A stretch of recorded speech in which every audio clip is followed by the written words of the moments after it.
Hi rock stars, welcome to our channel. ఈరోజు మనం ఒంటిమిట్ట గురించి తెలుసుకుందాం. ఎవరైనా మన ఛానల్ని సబ్స్క్రైబ్ చేసుకునే వాళ్ళు ఉంటే సబ్స్క్రైబ్ చేసుకోండి. ఒంటిమిట్టను ఆంధ్ర భద్రాచలం అని కూడా అంటారు. ఇక్కడ మూలమూర్తులు కోదండరాముడు, సీతాదేవి, లక్ష్మణస్వామి. కడప నుండి రాజంపేటకు వెళ్లే మార్గంలో 27 కిలోమీటర్ల దూరంలో ఒంటిమిట్ట ఉంది. సీతారామ లక్ష్మణుల విగ్రహాలను ఏకశిలలో ఉన్నందున ఈ క్షేత్రము ఏకశిలానగరము అని ప్రసిద్ధి చెందినది. నవ్యాంధ్ర ఏర్పడిన తర్వాత ఈ ఆలయమున్న ఒంటిమిట్టను ఆంధ్ర భద్రాచలంగా పేరుగాంచింది. ఆంధ్రప్రదేశ్ ప్రభుత్వం శ్రీరామనవమి రోజున ఈ ఆలయంలోనే అధికారికంగా ప్రత్యేక కార్యక్రమాలను నిర్వహిస్తుంది. శ్రీరామనవమి రోజున ప్రభుత్వం తరపున పట్టు వస్త్రాలు, తలంబ్రాలు సమర్పిస్తారు. హనుమంతుడు ఆగమనానికి మునిపే ఈ ప్రాంతంలో శ్రీరామచంద్రమూర్తి సంచరించినట్లు పురాణాల ద్వారా అవగతమవుతోంది. అందుకే ఇక్కడ కోవెలలో ఆంజనేయ స్వామి రామయ్య చెంత కనిపించడు. ఇక్కడ మీరు చూస్తున్నది ఆలయంలోనికి వెళ్ళే ప్రధాన మార్గం. రామలక్ష్మణులు చిన్నపిల్లలుగా ఉన్నప్పుడు విశ్వామిత్రుడు వారిని తమ యాగరక్షణకు తీసుకున్నాడని తెలిసిందే. కానీ సీతారామ కళ్యాణం జరిగాక కూడా అలాంటి సందర్భమే ఒకటి ఏర్పడింది. అప్పుడు మృకండు మహర్షి, శృంగి మహర్షి రామునిని ప్రార్థించడంతో దుష్టశిక్షణ కోసం ఆ స్వామి సీతాలక్ష్మణ సమేతుడై అంబుల పొది, పిడిబాకు, కోదండం పట్టుకొని ఈ ప్రాంతానికి వచ్చి యాగరక్షణ చేశాడని పురాణం చెబుతోంది. మీరు ఇక్కడ చూస్తున్నది గర్భగుడిలోకి వెళ్ళే మార్గం. మళ్ళీ మనం కథలోకి వెళదాం. యాగరక్షణకు ప్రతిఫలంగా ఆ మహర్షులు సీతారామ లక్ష్మణుల విగ్రహాలను ఏకశిలగా చెక్కించారని, తరువాత జాంబవంతుడు ఈ విగ్రహాలకు ప్రాణప్రతిష్ఠ చేశారని ఇక్కడ ప్రజల విశ్వాసం. ఈ దేవాలయంలో శ్రీరామ తీర్థం ఉంది. సీత కోరికపై శ్రీరాముడు రామబాణంతో పాతాళగంగను పైకి తెచ్చాడని అంటారు. గోపుర నిర్మాణం చోళ శిల్ప సంప్రదాయంలో అత్యద్భుతంగా ఉంటుంది. ఫ్రెంచి యాత్రికుడు టావెర్నియర్ 16వ శతాబ్దంలో ఈ రామాలయాన్ని దర్శించి భారతదేశంలోని పెద్ద గోపురాల్లో ఈ రామాలయం గోపురం ఒకటి అని కీర్తించాడు. ఆంధ్ర మహాభాగవతాన్ని రచించిన పోతన తాను ఏకశిలాపురివాసినని చెప్పుకున్నాడు. అంతేగాక తన భాగవతాన్ని ఈ కోదండరామునికి అంకితం గావించాడు.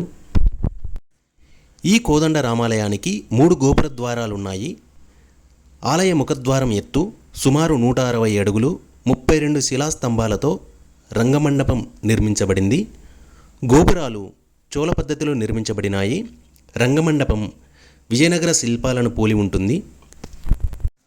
చోళులు, విజయనగర రాజులు, మట్లీ రాజులు ఈ ఆలయాన్ని 3 దశలుగా నిర్మించారు. చోళ, విజయనగర వాస్తుశైలులు కనిపించే ఈ ఆలయ స్తంభాలపై రామాయణ, భాగవత కథలను చూడవచ్చు. ప్రౌఢదేవరాయల ఆస్థానంలోని అయ్యల తిప్పరాజు ఈ ప్రాంతవాసి. ఆయన స్వామిపైన శ్రీ రఘువీర శతకాన్ని రచించాడు.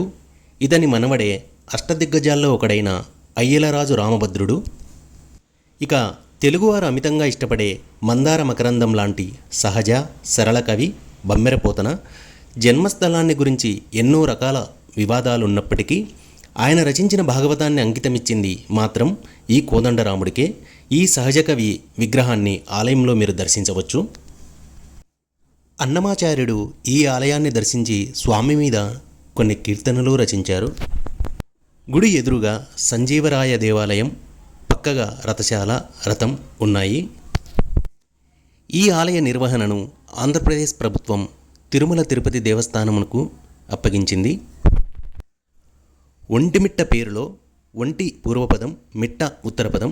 వీటిలో మిట్ట అనే ఉత్తరపదానికి ఎత్తైన భూప్రదేశాన్ని సూచించే జనావాసం అన్న అర్థం ఉంది. ఒక మిట్టపైన రామాలయం నిర్మించబడింది. అందుకని ఒంటిమిట్ట అని ఈ రామాలయానికి, గ్రామానికి పేరు వచ్చింది. ఇంకొక కథనం ప్రకారం ఒంటడు, మిట్టడు అనే 2 దొంగలు ఇక్కడ రాముణ్ణి కొలిచి తమ వృత్తిని మానుకొని నిజాయితీగా బ్రతికారని, వారి పేరు మీదుగానే ఒంటిమిట్ట అని పేరు వచ్చిందంటారు. ఒంటిమిట్ట కోదండరామస్వామి ఆలయ సమయాలు ఉదయం 6 గంటల నుండి మధ్యాహ్నం 1 గంట వరకు, మధ్యాహ్నం 2 నుంచి సాయంత్రం 8 వరకు తెరిచి ఉంటుంది. రామాలయం లేని ఊరు, రామాయణం వినని వారు ఉండరంటారు. దేశంలో ఏ రామాలయానికి వెళ్ళినా రాముడి కుడివైపున లక్ష్మణుడు, ఎడమవైపున సీతాదేవి పాదాల దగ్గర నమస్కార భంగిమలో హనుమంతుడి విగ్రహాలు దర్శనమిస్తాయి. కానీ ఈ ఆలయంలో ఆంజనేయుడి విగ్రహం ఉండదు. అలాంటి అరుదైన ఆలయమే ఒంటిమిట్ట రామాలయం. ఇక్కడ మీరు చూస్తున్నది రామలింగేశ్వర స్వామి ఆలయం. ఒకసారి చూడండి, గుడికి పక్కనే ఉంటుంది. ఇప్పుడు మీరు ఇక్కడ చూస్తున్నది రాములవారి గర్భగుడి. దీనిని రంగమండపం అని కూడా అంటారు. ఈ కోదండ రామాలయానికి 3 గోపుర ద్వారాలున్నాయి. విశాలమైన ఆవరణం ఉంది. ఆలయ ముఖద్వారం ఎత్తు సుమారు 160 అడుగులు, 32 శిలాస్తంభాలతో రంగమండపం నిర్మించబడింది. ఇక్కడ మీరు చూస్తున్నది అన్నదాన సత్రం. ఇక్కడ మీరు చూస్తున్నది రాములవారి రథం. ఇప్పుడు ఇక్కడ మీరు చూస్తున్నది మాల ఓబన్న మండపం. ఇక్కడ సంజీవరాయ ఆలయం. లోపల ఆంజనేయ స్వామి విగ్రహం ఉంటుందండి. ఇక్కడ ఇంకొక ప్రత్యేకత బ్రహ్మోత్సవాలు. చంద్రుని వెలుగుల్లో స్వామివారి బ్రహ్మోత్సవాలను ఇక్కడ నిర్వహించడం ఈ ఆలయం ప్రత్యేకత. దీని వెనుక ఒక పురాణ గాథ ఉంది. క్షీరసాగర మథనం తరువాత మహాలక్ష్మీదేవి అమ్మవారిని నారాయణుడు తన సతీమణిగా స్వీకరించాడు. పగలు జరిగే స్వామివారి వివాహాన్ని తాను చూడలేకపోతున్నానని ఆమె సోదరుడు చంద్రుడు స్వామివారికి విన్నవించగా, ఒంటిమిట్టెలో వెన్నెల వెలుగుల్లో తన కళ్యాణాన్ని వీక్షించవచ్చునని వరము ఇచ్చాడు. దాని ప్రకారమే రాత్రిళ్ళు ఇక్కడ స్వామివారి బ్రహ్మోత్సవాలను నిర్వహిస్తారు. ప్రతి ఏటా శ్రీరామనవమి ఉత్సవాలు 9 రోజుల పాటు ఘనంగా నిర్వహిస్తారు. ఇక్కడ మీరు చూస్తున్నారు కదా, ఈ మండపంలో రాములవారి కళ్యాణం జరుగుతుంది.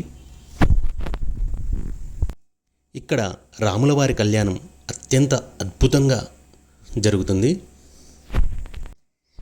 ఈ వీడియో మీకు నచ్చినట్లయితే లైక్ చేయండి, సబ్స్క్రైబ్ చేయండి, కామెంట్ చేయండి. Thank you for watching.